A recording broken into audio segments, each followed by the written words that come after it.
오늘은 감추어진 보화를 사라라는 제목으로 말씀을 증거합니다.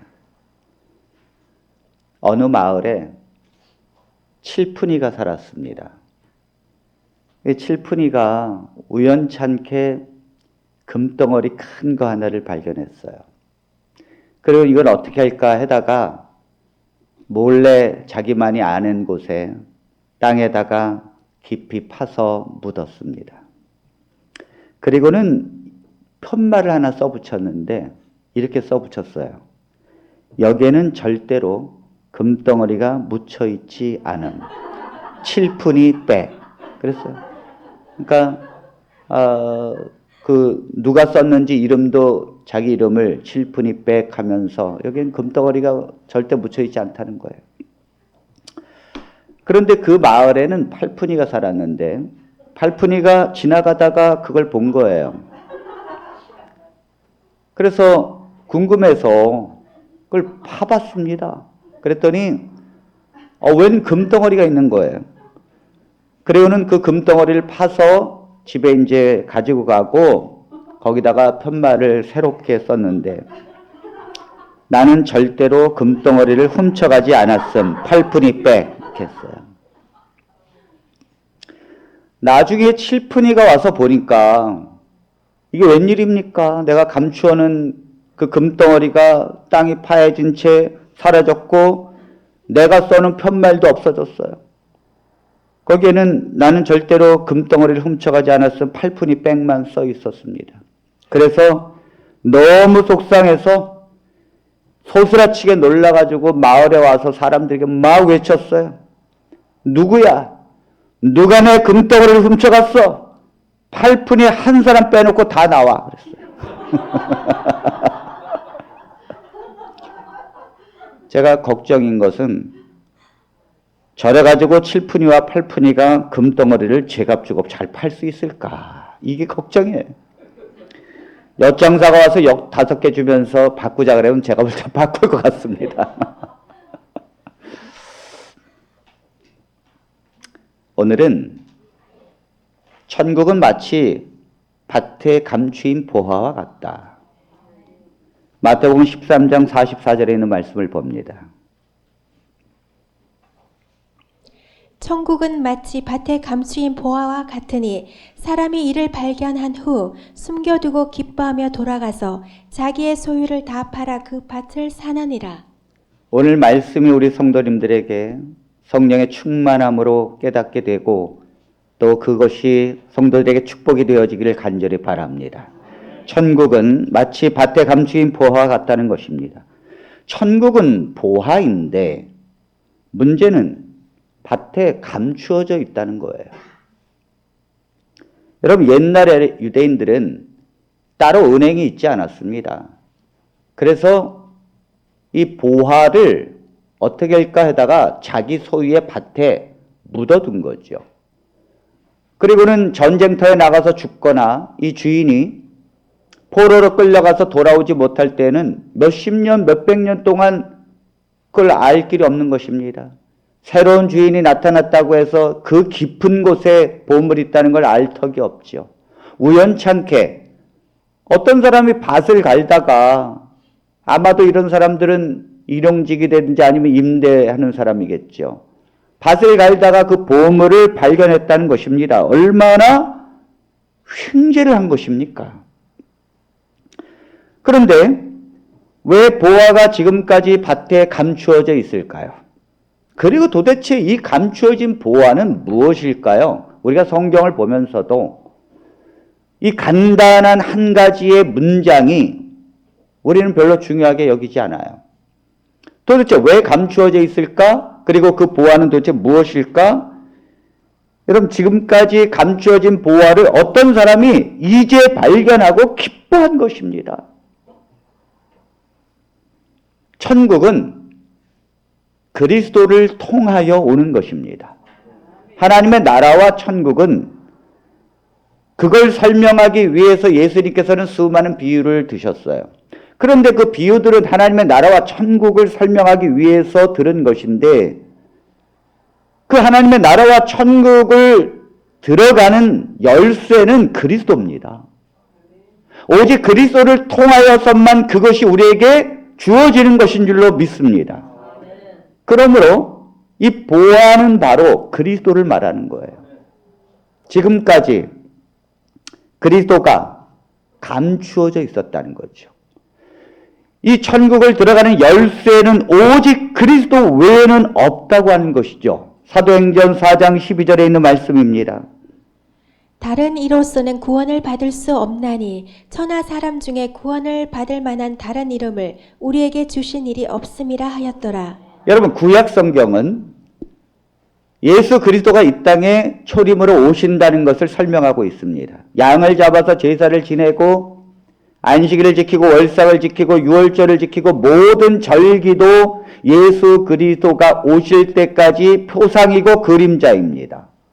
그러므로 구약 성경은 몇천 년 동안에 그리스도께서 이 땅에 오신다는 걸 예표하고 설명하는 것입니다. 그런데 천국이라는 것은 예수 그리스도를 예표하지만 아직 사람들에게 설명되어지지 않았어요. 왜 그런가 하면 천국은 그리스도가 와야 설명되어지는 것입니다. 그리스도가 그 열쇠이기 때문이에요. 그리스도를 통해서만 그 천국을 들어갈 수 있기 때문입니다. 그렇기 때문에 예수 그리스도가 지금까지 숨겨져 있었다는 거죠. 천국과 하나님의 나라가 세상에 이제 밝게 보여졌을 때 그리스도가 보화라는 걸 알게 되는 것입니다. 우리는 언제 그리스도를 발견했을까요? 여러분, 그리스도가 보화이신데 그 보화가 세상에 발견되어진 지 1900년이나 지나서야 이제 발견했어요. 우리나라는. 그러니 기가 막힌 거죠. 여러분, 요즘에도 새로운 별이 발견이 되는데 저 별이 새롭게 지어진 것이 아닙니다. 저 별이 빛을 받아서 그 빛의 속도로 오는데 이제 지구에 도착한 거예요. 그러니 원래 존재했지만 그것이 있다는 것이 이제 발견되어지는 것입니다. 예수 그리스도는 원래 언제 계신 건가 하면 영원 전부터 영원 후까지 알파와 오메가이십니다. 이걸 인정하지 않는 건 여호와 증인이에요. 여호와 증인은 예수 그리스도가 처음부터 존재했다는 걸 인정하지 않아요. 그러니까 이단이죠. 예수 그리스도는 이 땅에 마리아 동정녀 마리아에게서 태어나셨지만은 감추어졌었는데 사람들에게 이제 발견되어졌다는 거예요. 사람들은 그 보화를 보는 사람마다 기뻐한다는 것입니다. 그런데 이 유대인들은 그렇게도 기다려왔던 보화가 발견되어졌는데도 알아보지 못하는 거죠. 오늘날 많은 사람들이 이 그리스도를 알아보지 못한다는 것입니다. 여러분, 지금까지 중에서 가장 세상에서 귀한 발견은 바로 그리스도를 발견했다는 것입니다. 우리의 천국을 들어가는 열쇠신 그리스도, 우리의 영생을 주시는 그리스도를 내가 발견했다는 것이 가장 큰 발견이에요. 우리는 어떤 사람인가? 세상에 어떤 것을 발견한다는 것은 대단한 기쁨이죠.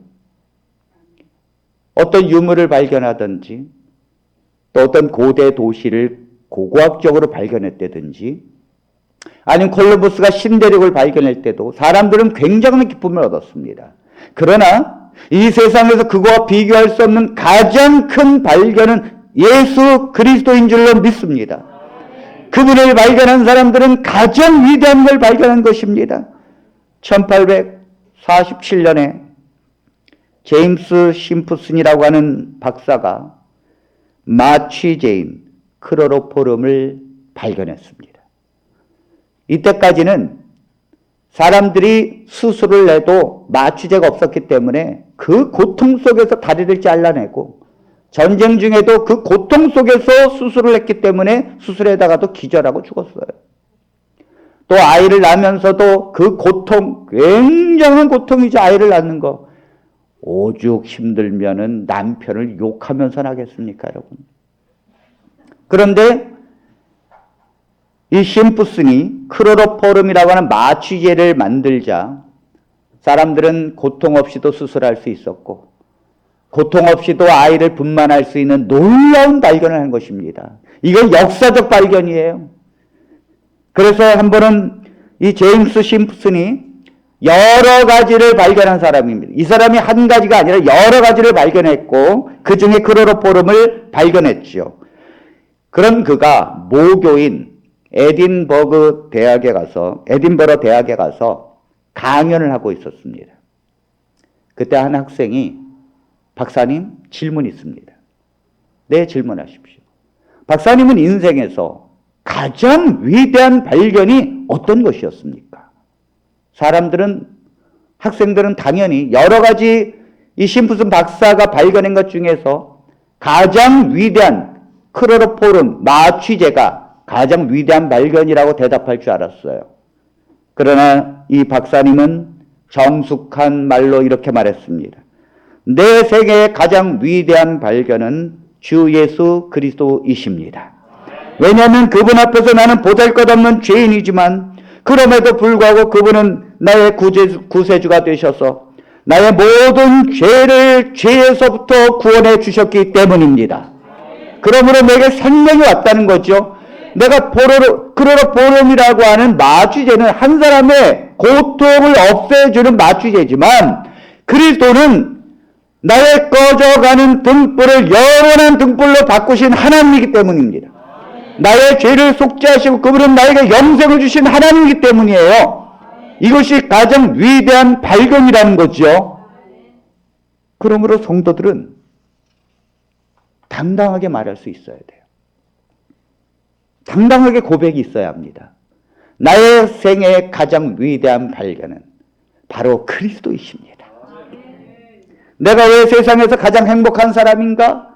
나는 그리스도를 발견한 사람이기 때문입니다. 내가 왜 세상에서 가장 부자인가? 그리스도를 발견했기 때문입니다. 이게 바로바로 나와야 돼요. 내가 왜 가장 행복한 사람인가? 네, 그리스도를 발견했기 때문에. 여러분 군대 가면요. 고참이 야 강이병 그래요. 그럼 바로 나와야 돼요. 네 이병 강이병 이렇게 나와야 돼요. 이게 관등성명이라는 거예요. 이거 조금이라도 늦게 나오잖아요. 그러면은 빠졌다고 합니다. 군기가 빠졌다고. 그래서 이병 때는요. 그러면 건드려도 바로 네 이병 강경구 그래야 돼요. 똑딱 건드려. 네 이병 강경. 네 이병 강경. 그 성도들은 그냥 딱 하면 네 그리스도를 발견한 것이 가장 큰 기쁨입니다. 당신은 부자입니까? 네, 제 부자입니다. 그리스도를 발견했기 때문입니다. 아멘. 이것이 성도의 대답이 돼야 돼요. 성도의 대답이 돼야 돼요. 자, 보화를 발견한 이 사람은 그 다음에 어떻게 했습니까? 집에 돌아가서는 모든 걸 팔기 시작합니다. 왜냐하면 유대법에서는 보화가 발견되어져도 주인은 밭의 주인이 주인이지 발견한 사람이 주인이 아니에요.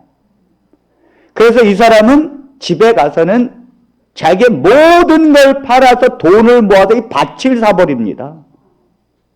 왜요? 보안만 가져가면 도둑질이에요. 주인이 밭의 주인이니까. 그래서 집에 가서 그 아끼던 장농, 이거 시집 올 때 갖고 온 거거든요. 그걸 팝니다. 왜요? 저 보화를 살려니 또 집에 와서 냉장고 요거 얼마 전에 산 거거든. 요거 얼마 전에. 근데 어떻게 합니까? 돈이 부족하니까 팔아야죠. 그 다음에 또 뭘 팝니까? 자동차. 내 에마잖아, 에마. 근데 그걸 팔아야 돼요. 돈이 부족하니까 이 집까지도 팔아야 되는 거예요. 자, 여러분. 그렇다고 이 말씀이 내가 모든 재산을 팔아서 하나님께 드려야 예수님을 얻는다는 것이 아니에요. 지금 내가 가지고 있는 것을 팔아서라도 이 귀한 보화를 사야만 하는 이유가 있느냐 하는 문제입니다. 다시 말해서 내가 지금까지 소중하게 여기는 것들보다 밭에 감춘 보화가 더 소중한가를 묻는 거예요. 아멘. 이 사람은 지금 보화를 발견하고 기뻐했어요. 그 다음에 그것으로 멈춘 게 아니라 돌아가서 자기의 것들을 없애기 시작합니다. 왜요? 이 한 가지를 내 소유로 얻기 위하여. 이것이 그리스도인이라는 거예요. 이것이. 많은 사람들은 예수님을 발견합니다. 그리스도를 듣습니다. 그의 복음을 듣고 기뻐합니다. 그러나 거기에서 멈춰요. 그리스도를 내 소유로 사야 합니다. 이 문제는 다른 거예요. 내가 그리스도를 발견하는 문제와 내 모든 걸 팔아서 그리스도를 사는 문제는 전혀 다른 문제예요. 많은 그리스도인들이 그리스도를 발견만 합니다. 발견하는 정도로도 기쁩니다. 복음을 듣고 그것으로 인해서 내가 이제 그리스도를 안다고 생각합니다. 그리스도의 복음을 내가 이제 안다고 생각합니다. 그리고 내가 하나님의 자녀라고 생각합니다. 그러나 오늘 주시는 말씀은 거기에서가 아니라 왜 우리가 천국에 가는 말씀을 들으면서도 왜 마음에 와닿지 않죠? 왜 그 천국이 내 속에서 경험되어지지 않죠? 그 이유는 발견만 했기 때문이에요. 그리고 내 마음속에 모시지 않기 때문입니다. 그리스도가 내 안에서 살아 움직여서 나와 함께 하지 않기 때문이에요. 그 경험이 되어지지 않기 때문이에요. 오늘날 그리스도인들은 하나님께서 오늘 우리에게 묻는 것은 너가 지금 무엇을 위해서 사느냐? 너가 정말 무엇을 위해서 뛰느냐? 무엇을 위해서 생각하고 무엇을 위해서 고민하고 있느냐? 무엇을 위하여 너의 시간을 소비하고 있느냐? 무엇을 위하여 너의 모든 정력이 소비되느냐? 지금 그리스도를 살려고 하는 몸부림이 있느냐 이거죠. 그 천국이 내 안에 임할 수 있도록 그리스도를 내 안에 모시기 위하여 투쟁하고 있느냐? 너가 지금 하고 있는 것들을 다 버리면서까지 그것보다 더 소중한 것은 가서 그리스도를 내 안에 모시려고 하는 몸부림이 천국이라는 것입니다. 아멘, 아멘, 아멘. 왜 사람들은 이 보화를 그렇게 살려고 하지는 않을까요? 그냥 발견하고 왜 자기의 것들을 팔면서 다시 이 밭을 살려고 하는 몸부림을 하지 않을까요? 그것은 자기의 소유보다 보화의 가치가 더 큰지를 잘 모르기 때문이에요. 이 보화의 가치가 위대하다는 것을 알기만 하면 내가 집에 있는 냉장고가 뭔 소용이 있습니까? 아니 자동차가 뭔 소용이 있어요? 이 보화가 비교할 수 없는 값어치인데 그런데 이게 잘 저울질이 안 되는 거예요. 저울질이. 예수님 믿는 게 내가 지금 밥 먹고 사는 것보다 뭐가 더 중요하지? 예수님을 내 안에 모신다는 게 도대체 내가 지금 그렇게 아파트를 위해서 고민하고 그 아파트 어떻게든지 전세를 벗어내려고 하는 내 이 고민과 뭐가 차이가 있지? 여러분, 진짜 보화를 발견하는 사람은요, 일부러 자기가 가지고 있는 걸 팔아서 없애는 거예요. 그 정도로 이것이 중요하다는 거죠. 그러나 많은 그리스도인들은 보화를 발견한 채 여전히 냉장고를 뭘 바꿀까를 생각합니다. 차를 뭘 바꿔야 되나 이 생각을 해요. 오늘도 돈이 있어야 사는데 이 돈을 어떻게 지금 구하는가 잘 보십시오. 그러니 하나님을 믿는다고 하지만 천국이 이 가슴에서 우러나오지 않는 거예요. 여러분 천국이 여기에 임하면요 내 집이 부도가 나고 내 사업이 부도가 나고 내 집이 팔려가도 아멘 할렐루야. 왜요? 그것이 사라짐으로 인해서 영적으로 내가 그리스도를 발견하고 그것은 내 소유로 얻어지는 과정이니까. 아멘. 그리스도는 그거예요. 여러분들은요 성경에 있는 단 한마디의 말씀만 깨닫고 가도 인생에 굉장한 걸 얻습니다. 이 성경이 이렇게 많이 쓰여져 있지만 대부분의 사람들은 성경을 읽습니다. 그리고 이 성경을 바라보고 안다고 합니다. 그러나 제가 볼 때는 성경에 한 말씀도 실천하려고 하지 않아요. 한 말씀이라도 붙들고 나는 죽으면 죽어도 난 이 말씀을 붙들고 가겠다면 거기에서 기적이 일어납니다. 기적이 일어난다고. 너희는 먼저 그의 나라와 그의 의를 구하라. 그리하면 이 모든 게 뭐예요? 지금 우리가 고민하고 있는 거 다 더하시리라. 아니 이게 우리에겐 수도 없이 설교를 들었는데 정작 내가 그렇게 살지 않아요. 내가 정말 그렇게 내가 가질 않아요. 오직 예수가 아니에요. 정말 내 삶 속에 오직 예수. 그래서 날마다 찬양하면서 예수님에 대한 찬양하고 내가 생각하는 것도 찬양하고 내가 일하면서도 내가 예수님 생각이 되고 그 예수님에 대한 말씀이 너무너무 좋고 그 하나님을 너무너무 사모하려고 애를 쓰고 이러한 몸부림이 우리에게 있어야 된다는 거. 오직 예수. 여러분 이 유대인들은요. 율법을 지키고 그 율법주의 속에 살았기 때문에 예수의 보화가 왔는데도 발견이 안 되는 거예요. 또 발견이 되어지는데도 그분을 내 소유로 삼으려고 하지 않아요. 다시 말해서 보화를 살려고도 하지 않습니다. 종교개혁의 모토가 무엇입니까? 오직 성경, 오직 그리스도입니다. 아멘. 오직 믿음입니다. 종교의 개혁은 지금도 여전히 이루어지는데 교회에서 우리가 개혁되어야 될 것은 모든 것의 중심은 그리스도. 오직 그리스도가 내 안의 소유로 삼기 위하여 발버둥 치는 거예요. 오직 그리스도에서 벗어나는 것이 이단입니다. 이단의 특징은요. 예수가 있어요. 아니 신천지에는 예수가 없고 안산홍 증인에는 예수가 없고 여호와 증인까지도 예수가 없고 정명석 JMS에는 예수가 없는 줄 아십니까? 기존 교회보다 예수가 더 많습니다. 예수의 십자가 외칩니다. 문제는 오직이 아닙니다. 그 예수 외에 더 강조하는 것이 있어요. 그것이 이단이라는 거예요. 예수 통신이라는 유튜브에서 복음을 전하고 있는 박용호 목사님이 얼마 전에 65세에 은퇴하고 안식일교회에서 은퇴한 뒤에 드디어 고백을 했잖아요.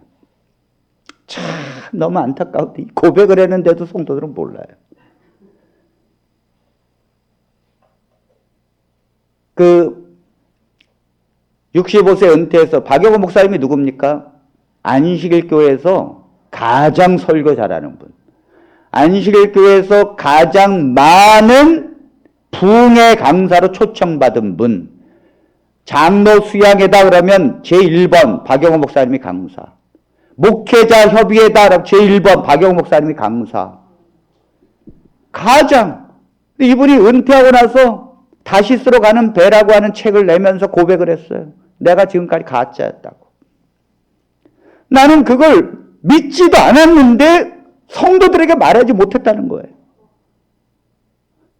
성경을 수없이 봐도 성경은 다 십자가를 말하고 있는데 다 그리스도를 말하고 있고 그리스도께로 향하고 있는데 십자가로 향하고 있는데 이 안식일교회에서 가르치는 조사 심판은 어떤 것도 연결되지 않는다는 거예요. 성경에. 도대체 성경 어디에도 1844년 10월 22일부터 예수님이 지성소에 들어가서 조사 심판을 한다? 성경의 십자가와 완전한 반대라고 하고 있다는 거. 이거 드디어 양심 고백했잖아요. 난 회개한다고. 그러면서 그래도 나는 안식일교회 목사입니다. 그러더라고요. 이 제가 3년 전에 했던 말입니다. 제가 그렇게 해놓고 수많은 사람들이 당신 교회를 떠나는 거냐고 교단을 떠나는 거냐 할 때 제가 그랬어요. 그래도 난 안식일교회 목사입니다. 영원히. 그렇지만 박용호 목사님이 이제 양심 고백에 들어간 거예요. 앞으로 나아가야 할 길이 10년입니다. 아직도 안식을 깨지지 못했고 아직도 화이트일의 거짓 선지자랑을 깨지지 못했고 아직도 일요일교업령 아직도 멀었습니다. 이제 10년의 과정을 거쳐서 하나하나 깨지게 될 것입니다. 하나가 틀렸는데 거기서부터 엮어진 교단과 교리가 전부 다 거짓인데 그걸 깨닫는 것은 시간 문제예요. 오직 예수가 아니라는 거예요. 제가 지난 금요일 날 저희 아버지를 좀 신방해야 되겠다 그래서 저희 강민국 집사님과 강선노 성도님과 함께 저희 집사님과 4명이 차를 타고 새벽부터 안동에 갔어요. 왜냐하면 제가 지난번에 말씀드렸듯이 저희 아버지께서 이쪽으로 그래도 제가 살 수 있도록 그렇게 해주셔서 감사하는 표현으로 찾아뵈야 되지 않겠습니까? 저희 아버지는 뼛속에서부터 안식일교인이에요. 아주 안식일교에 피가 흘러요. 그 이제 가서 어머님이 준비한 식사를 하는데 제가 그래도 아버지께서 기도해 주십시오. 그래서 이제 아버지께서 기도를 하시는데 우리 자녀들이 이렇게 먼 곳에서 무사히 차를 타고 오게 해주셔서 감사합니다. 그랬더니 저희 큰 누님, 작은 누님 뭐 신났죠. 아멘, 아멘. 그래서 저희 아버지, 그래서 우리가 이렇게 한 가족이 된 것을 감사합니다. 아멘, 아멘. 그렇죠. 그래서 저희 아버지 기도 제목이 서서히 바뀌기 시작했어요. 강 목사가 안식일을 기억하여 거룩히 지키게 해주십시오. 그랬더니 강선노 성도님과 강민구 집사님 조용해. 아멘 소리가 안 나와요. 그때부터. 저는 아멘 그랬어요. 왜요? 아니 안식일이 예수님 안에서 매일이 안식일이고 아니 당연히 안식일 거룩히 지켜야지요. 예수님 안에서 날마다 그 안식을 누려야지요. 아니 생각하기 따름이에요. 그래서 제가 아멘 그랬어요. 저희 아버지 나중에 지금은 그렇다 할지라도 일요일 휴업령 내리면 꼭 안식일교로 돌아오게 해주세요. 제가 아멘. 저희 누님들 가만히 있어요. 그러니까 오직 예수가 아니에요. 저희 큰딸이 예수를 믿어서 감사합니다. 그렇게 나와야지요.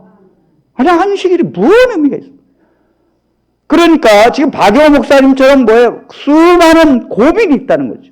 오직 예수여야 되는데 그 교단을 유지하려니 나름대로 가르쳐야 될 게 많아요.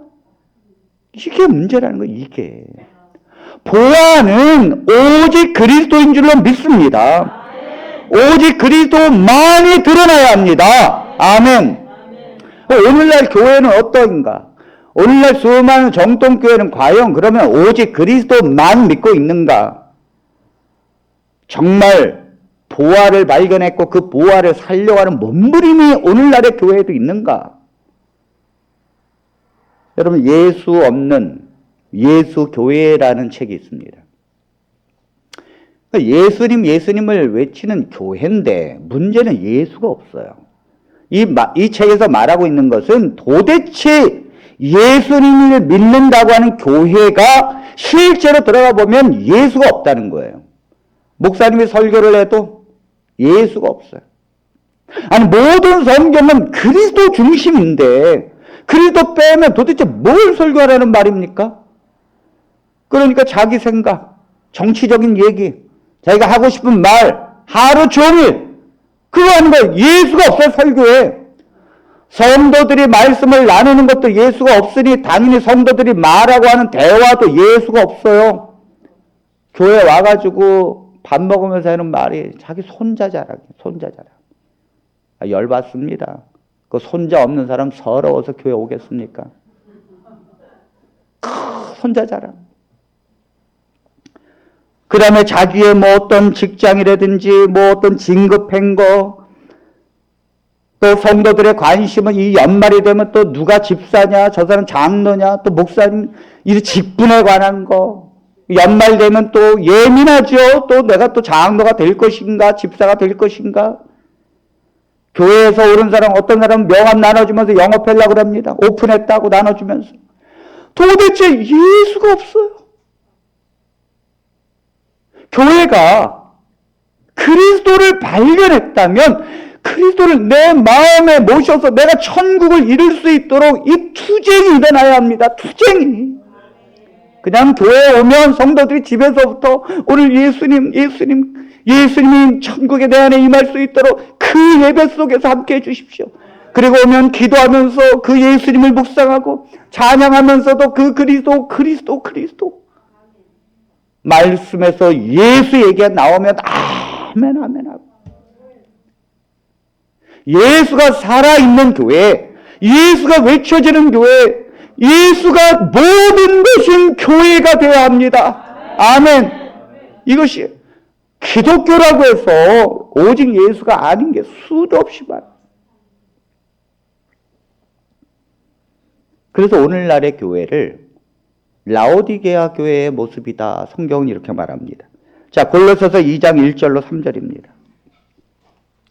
내가 너희와 라오디게아에 있는 자들과 무릇 내 육신의 얼굴을 보지 못한 자들을 위하여 얼마나 힘쓰는지를 너희가 알기를 원하노니 이는 그들로 마음의 위안을 받고 사랑 안에서 연합하여 확실한 이해의 모든 풍성함과 하나님의 비밀인 그리스도를 깨닫게 하려 함이니 그 안에는 지혜와 지식의 모든 보화가 감추어져 있느니라. 라오디게아 교회에게 말한다. 2절에 보니까 후반부 하나님의 비밀인 그리스도를 깨닫게 하려 함인데 그리스도를 깨닫게 되면 그 안에는 지혜와 지식의 모든 보화가 감추어져 있다. 제가 우리 유정이에게 고3이지만 막 공부하면 이제 문도 잠그고 막 공부해요. 그래서 제가 똑똑똑똑 두들겨요. 그러면 못 들으면 막 똑똑똑 두들겨서 그럼 아빠 왜요? 그래서 내가 해줄 말이 있어. 아유, 아빠 지금 시간이 없는데. 가장 중요한 건 지혜는 하나님에게서 오는 것이다. 지혜는 말씀에서 오는 것이다. 네가 수학 문제 풀고 영어 단어 하나 외우는 게 중요한 게 아니다. 그래서 제가 기도해 줘요. 그리고 말씀을 보고 기도해 줘요. 근데 그걸 몇 번이나 하는지 아십니까? 하루에? 유정이 볼 때마다 그래. 막 공부하러 들어가면 유정아 일로 와봐. 지혜는 하나님에게서 오는 것이다. 문제는요. 그리스도를 깨닫게 되면 그 안에 지식과 지혜가 감추어져 있다는 거예요. 이게 무슨 말입니까? 지금 하나님의 백성들이 라오디게아 모습인데 그리스도를 깨닫게 되면 그 안에는 지식과 지혜가 감추어져 있는 건데 그것이 드러내서 알 수가 없다는 거 지금 상태가. 설교도 저 책 속에 있는 게 아니에요. 그 말씀을 보면서 그리스도 중심. 도대체 그리스도께서 왜 이 말씀을 하셨을까? 이것이 그리스도와 무슨 상관이 있을까? 고민하고 기도하는 거. 그런 중에 말씀이에요. 제가 저희 집사람이 알아요. 제가 오늘도 원고가 7페이지인데 어떤 책도 안 봐요. 오직 성경 하나만 놓고 컴퓨터 앞에서 씁니다. 그리스도. 사람들이 그럼 왜 이 라오디게아 성도들이 예수님을 알고 있지만 지혜와 지식의 보화가 그 교회에게 감추어져 있는가? 그 이유가 있습니다. 계시록 3장 14절로 15절에 있는 말씀입니다.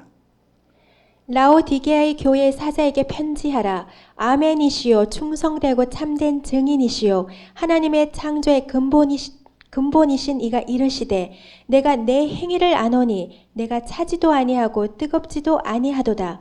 내가 차든지 뜨겁든지 하기를 원하노라. 여러분 지금 이 사람은 보화를 발견한 사람은요 하나하나 다 팔아서 그 밭 살려고 혈안이 되어 있어요. 기뻐하면서 야 저게 발견한 것도 좋은데 저게 내 소유가 되면 얼마나 기쁘겠느냐 이게. 발견한 거와 그리스도가 내 안에 소유로 되는 문제는 기뻐하는 차이가 하늘과 땅 차이예요. 성도들이 예수님 믿고 구원받았다니까 기쁜 것 같아. 문제는 내가 세상에서 기쁨이 사라진다는 거죠. 내가 오늘도 영업을 해야 되는데 이 돈이 안 벌려. 열받아. 내가 사람들 월급을 줘야 되는데 도대체 이 스트레스가 안 되는 거예요. 안 되는 거예요. 기쁨이 보화가 어디에서 있느냐 기억도 못 날 정도로 사라져버려요. 이게 그리스도인들이 이 라오디게아의 모습을 갖고 있다는 거예요. 그 자기의 모든 걸 팔아서라도 그리스도를 내 안에 모시려고 하는 열정이 있어야 된다는 거예요. 내가 오늘 손님이 2명 왔다 갔어도 내가 그리스도만 얻을 수 있다면 제가 그러잖아요. 손님 2분 오면 축복이라고. 그리스도를 얻기 위한 시간이 얼마나 많습니까? 그리스도를 얻기만 하면 다 준다는데 하나님이. 아멘? 저희 가정을 보라니까요. 제가 저 카니발을 살 형편입니까? 1년 전만 해도. 비 맞는 곳에서 살았다니까요. 저희 집사람하고 애들하고 그리스도만 구했어. 그리스도. 우린 예수로 기뻐해야 된다. 예수님으로. 다 주시더라고요. 다 주시더라고요.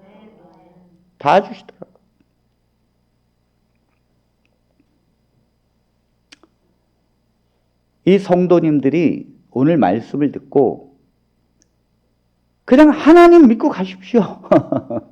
그냥 그 말씀 하나 듣고 도대체 내가 저 평생을 내가 씨름해 왔는데 정말 예수 그리스도 한 번. 그러니까 라오디게아의 특징은 너무 이 열심이 없다 보니까 영적인 무감각병에 걸려 있어요.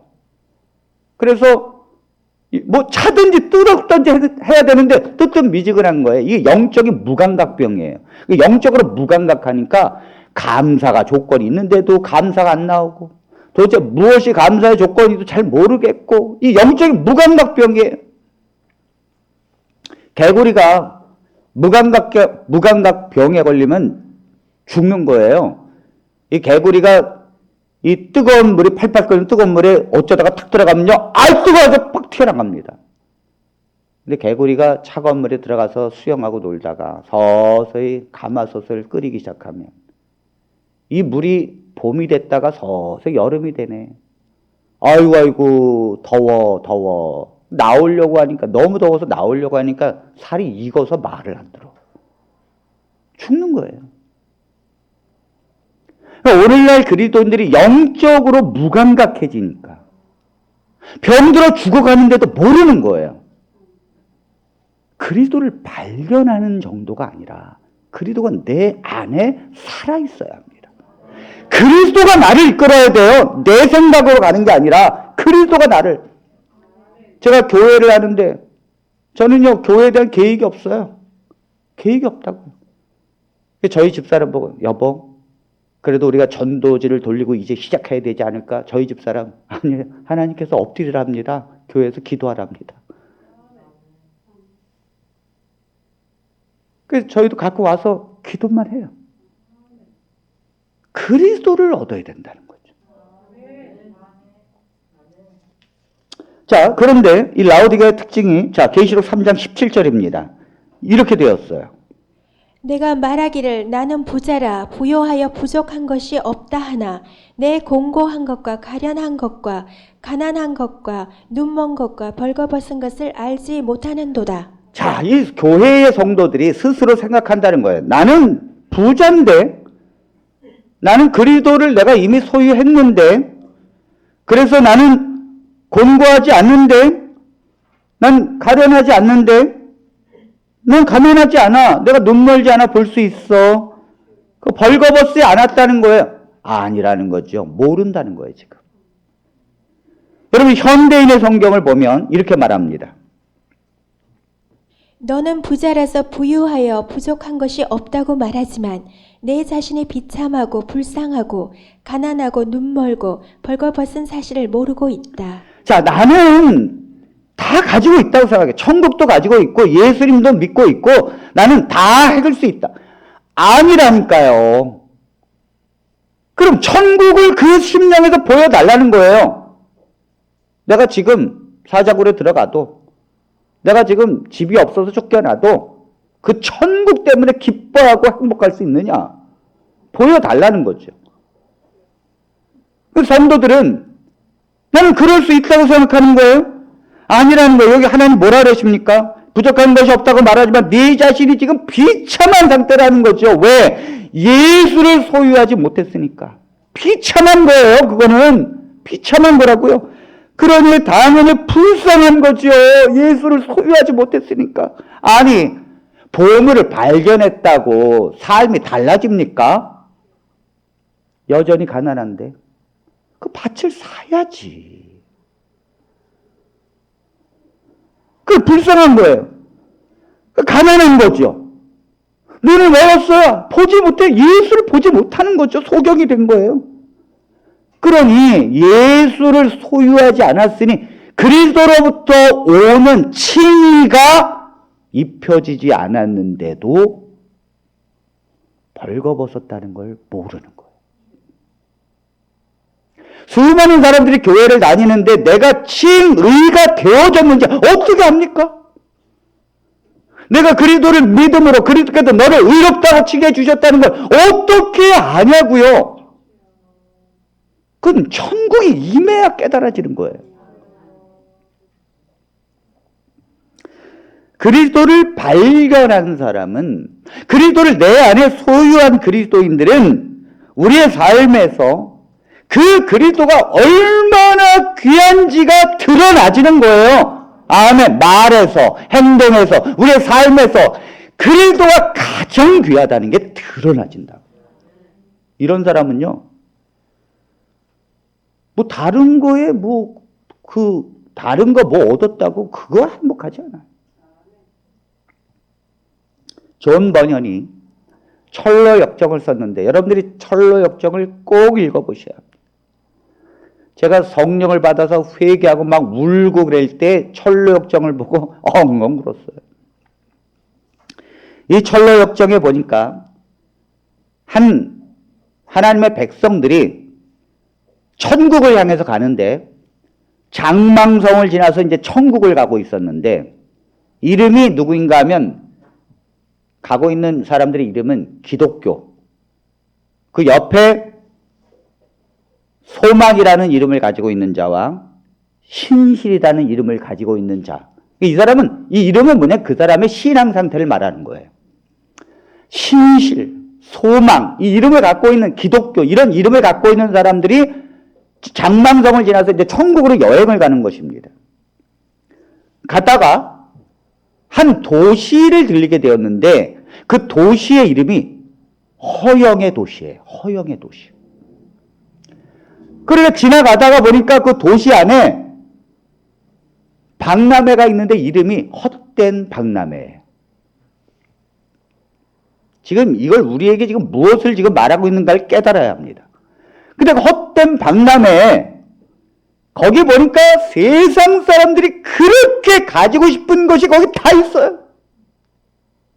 이야, 뭐 부귀, 명예, 인기, 그렇게 사람들이 원하던 이거 없어가지고 자살하고 막 고통당하고 난 막 불행하다고 하는 그렇게 가지고 싶은 것들이 거기 다 있는데 그 박람회에서 사람들이 이 세 사람이 지나가니까 막 외치는 거예요. 이것이 당신을 행복하게 할 것입니다. 이것이 당신을 기쁘게 할 것입니다. 이것을 사십시오. 이것을 사십시오. 외치고 있는 거예요. 제가 중학교 때 배추 들면서 떨이요 떨이요 1,000원의 쑥단 1,000원의 쑥단 외쳤던 것처럼. 그랬더니 요 기독교와 신실과 소망이라는 요 사람들이 가다가 천국을 향해서 가는데 이 허영의 도시를 지나가는데 그렇게 박람회에서 그렇게 세상 사람들이 원하던 것들을 이거 사시오 저거 사시오 그러니까 귀를 막고 지나가더라는 거예요. 그래가지고 이 외치던 사람들이 화가 나잖아요. 아니 귀를 막고 그럼 내 말이 지금 듣기 싫다는 거잖아요. 귀를 막고 지나가니까 화가 나가지고 이렇게 말합니다.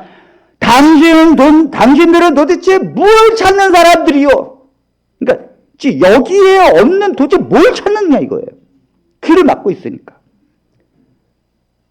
그랬더니 이 기독교가 대답을 하는데 우리는 진리를 찾고 있습니다. 그러는 거예요. 그랬더니 다시 이 사람들이 그래 여러분 진리를 찾았습니까?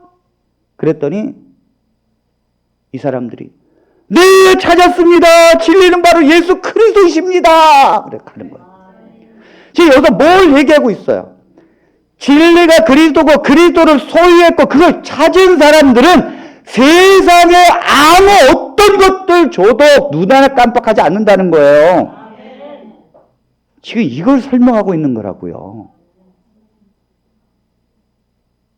여러분들은 그냥 뭐 명예 준다고 하니까 뭐 재산 준다고 하니까 그냥 거기 기웃기웃대고 거기 기웃기웃대고 그 여러분들은 뭐 찾았습니까? 우리 그리스도를 찾았는데 찾았는데 거기 왜 기웃기웃거려요?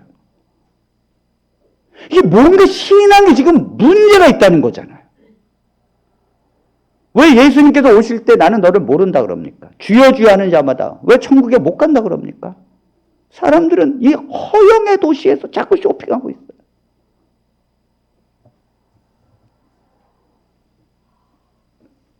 하나님께서는 정말 우리를 사랑하신 백성은요, 우리가 내 소유를 팔지 않아서 그리스도를 못 사니까 하나님이 정말 그 백성을 사랑하면 하나님이 알아서 팔아줘. 알아서. 그게 뭐냐면 망하는 거예요. 냉장고 없애주고 장롱 없애주고 집 팔아서 월세방 가게 하고 망하게 하는 거예요. 근데 이거를 망하게 하는 게 아니라니까요. 지금 하나님께서 이 보화가 너무 귀한 건데 나는 그 보화를 가지고 있다고 생각하는 거예요. 내가 교회를 다니면서도 교만해. 내 직책에 자부심과 교만이 있어요. 이 사람은 보화를 찾은 사람이 아닙니다. 김미진 간사 그러잖아요. 자기 예수를 믿는 건 똑같았는데 정말로 자기가 그리스도를 발견하고 그분을 소유하기 전에 내가 하나님을 믿는 것은 아니었다고. 1억을 헌금하면서 설거지하면서 사람들이 누가 1억을 헌금했네. 김미진이야 김미진. 그럼 뿌듯했대잖아요. 에? 다 굳어나가지고 간장에 밥 비벼서 6개월 먹고 사니까 그리스도가 발견되어지고 그리스도가 내 안에서 보화라는 걸 알게 된 거예요. 그러니까 하나님을 진짜 사랑하는 백성은요, 그 보화가 정말 보화가 될 수 있도록 하나님이 알아서 팔아준다니까요. 팔아준다니까.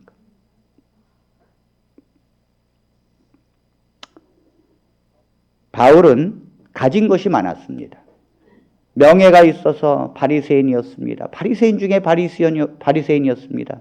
그 엄마가 애를 데리고 이렇게 지나가다가 쇼를 얽힌 그 바리새인을 보면 애를 잠깐 멈추고 얘야 저 바리새인 선생님 봐라. 너도 저렇게 훌륭한 바리새인 선생님처럼 돼야 된다. 명예가 있었고 바울은 바리새인 중에 바리새인이었습니다. 율법 선생이었어요. 그러나 예수 그리스도를 발견하고 소유한 뒤에 그것들을 다 배설물로 여겼대잖아요. 내가 갖고 있는 직책, 그 명예를 얻었으니 재물은 당연히 따라왔겠죠. 그거 다 배설물로 여겼대잖아요. 가난하고 천막을 만들면서 생계를 유지해야 되는데도 그리스도를 발견하니까 다 배설물이라는 거예요. 배설물이라는 걸 모른다니까요. 자, 빌립보서 3장 7절로 8절입니다. 그러나 무엇이든지 내게 유익하던 것을 내가 그리스도를 위하여 다 해로 여길 뿐더러 또한 모든 것을 해로 여김은 내 주 그리스도 예수를 아는 지식이 가장 고상하기 때문이라. 내가 그를 위하여 모든 것을 잃어버리고 배설물로 여김은 그리스도를 얻고 내가 모든 걸 배설물로 여겨야 그리스도가 얻어지는 거예요. 여러분들 심령에 아이고 내가 가진 것이 없어서 슬퍼하고, 여러분들이 내가 자존심 있고 그렇게 살게 되면 그리스도를 얻는 게 아니라니까요. 하나님께서 그게 안 되니까 망하게 하고 직분도 그냥 다 없애주고 그렇게 하는 거예요. 그러니까 그리스도를 드디어 얻게 되는 것이고, 배설물이 뭔지 아는 거죠. 자, 그 다음에 9절에 보니까 이렇게 말씀합니다. 그 안에서 발견되려 함이니 내가 가진 의의는 율법에서 난 것이 아니요 오직 그리스도를 믿음으로 말미암은 것이니 곧 믿음으로 하나님께로부터 난 의라. 자, 이 말씀이 무엇인가 하면, 내가 그리스도를 얻고 난 뒤에 그렇게도 내가 중요하게 여겼던 것들이 배설물로 여겨지고, 그러다 보니까 그 안에서 내가 발견되어진다는 거예요. 예전에 그리스도를 얻기 전에 나와 그리스도를 얻고 난 뒤에 내가 달라지는 거예요. 이제는 그리스도의 옷을 입은 믿음의 의옷을 입었어요. 대단한 옷. 값으로 따질 수 없는 옷이에요. 그 밍크 코트 없다고. 저희 집사람이 그래요. 여보. 나도 한 번쯤은 그 밍크 코트라는 것도 좀 입어봤으면 좋겠다. 그래서 제가 그거 어렵겠느냐고. 그래가지고 제가 얻어서 줬어요. 공짜로. 그랬더니 유행이 30년 지난 거라고 하더니 한 번 입고서 안 입더라고. 그래서 제가 얼마인가 도대체 인터넷을 봤더니 400만, 500만 원이네. 그거 입고 교회 와가지고 나 부자라 그러잖아. 그게 배설물인지도 모르고. 근데 그리스도를 얻은 뒤에 내가 옷을 입었는데 이게 보이지 않는 옷이거든요. 이게 믿음의 의의 옷이에요. 칭의의 옷이라고요. 너는 죄인이 아니고 거룩한 죄가 없는 흰 옷을 입혔다고요. 이것이 내가 발견되어지는 거예요. 내가 이 정도의 가치, 무한한 값으로 따질 수 없는 옷을 입었는 게 나라는 거죠. 나. 하나님이 내가 뭔데 이런 옷을 내게 입혀줬냐 이거. 이게 천국이라니까요. 이게.